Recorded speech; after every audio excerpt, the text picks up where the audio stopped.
Entonces, los circuitos en serie se definen como estructuras cuyos dispositivos están conectados uno consecutivamente a otro, como podemos ver acá. En una misma línea tenemos 3 bombillos. Estos bombillos están conectados en serie y cada uno tiene su voltaje, intensidad y resistencia.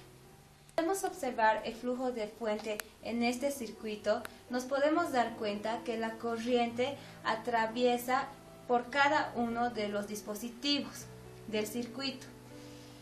Esta incidencia define el comportamiento físico que se tradujeron en ecuaciones para definir los elementos característicos y la formalidad de un circuito en serie.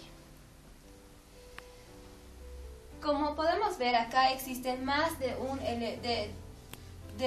dispositivo. Entonces tenemos para cada dispositivo su voltaje y su intensidad. Para el elemento 2 tenemos su voltaje y su intensidad, y para el elemento 3 su voltaje y su... En un circuito podemos ver que los componentes están conectados en una misma línea de transmisión, uno seguido de otro, y obedece a cada una de estas ecuaciones. Soy Reinaldo Cardoso Peña. Continuando con la exposición, voy a pasar a exponer lo que son los circuitos en paralelo. Los circuitos en paralelo se caracterizan por tener más de un circuito de transmisión, es decir, que los dispositivos tendrán distintas líneas de transmisión. Como vemos en la maqueta, podemos ver que los dispositivos están conectados en paralelo. Eso quiere decir que son circuitos que están conectados independientemente una de la otra. Haciendo una prueba, se puede ver que existe una distribución equivalente del voltaje. Estos circuitos son muy utilizados en las redes eléctricas de nuestras casas. Esto se debe a que tiene una particularidad, y es que el voltaje que sale desde la fuente se distribuye de manera equivalente para cada uno de los dispositivos. Por lo tanto, existe una óptima distribución de la corriente. Bien, para el circuito tenemos entonces un voltaje total,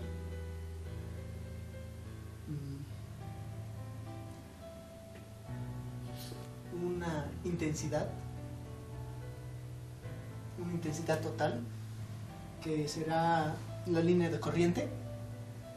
Y bien, la razón por la que se cumple esta expresión es debido a que no existe una acumulación de electrones en ningún punto del sistema. Para el cálculo de este sistema basta con aplicar la ley de Ohm, donde la intensidad es directamente proporcional al voltaje total, dividido entre la resistencia equivalente. Entonces decimos que para el voltaje total, para la intensidad total, es el voltaje 1 sobre la resistencia 1, más el voltaje 2 sobre la resistencia 2, más el voltaje 3 sobre la resistencia 3. Aquí podemos ver que el voltaje esto es equivalente para todo el circuito. Entonces decimos que el voltaje total va a ser igual al voltaje 1, igual al voltaje 2, igual al voltaje 3. Entonces, el voltaje total sobre la resistencia equivalente va a ser igual. Como los voltajes son iguales, vamos a poner solo como voltaje.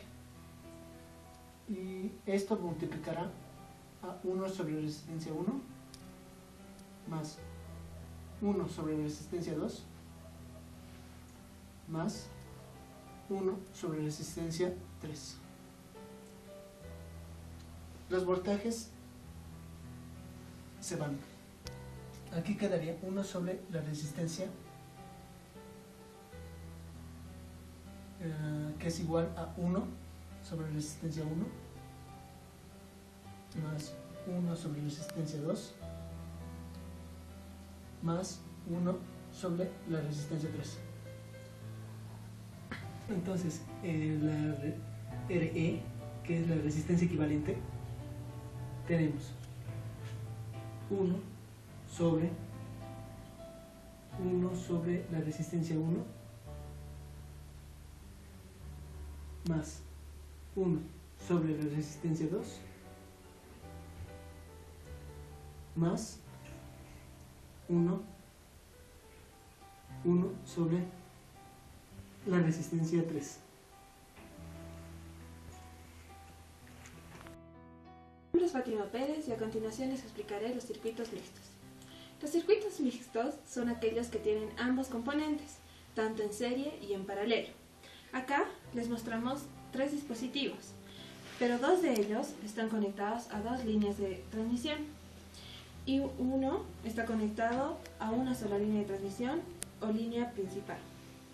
Acá podemos observar que están conectados en paralelo y este está conectado en serie. La unión de serie y paralelo se entiende como un circuito mixto. Un circuito mixto es un elemento donde se puede encontrar secciones que van en serie y secciones que van en paralelo conectados a una sola fuente. Para hallar la resistencia equivalente en un circuito mixto se debe tomar en cuenta las ecuaciones de ambos circuitos, tanto en serie como en paralelo. Es decir, se debe tomar la resistencia de nuestro elemento 1 en la fórmula de serie y las resistencias de nuestros elementos 2 y 3 en la fórmula de paralelo. Como conclusión, llegamos a que la conexión para un domicilio debe ser en paralelo, ya que nuestro voltaje se mantiene constante y todos nuestros elementos se encenderán con la misma intensidad. Gracias.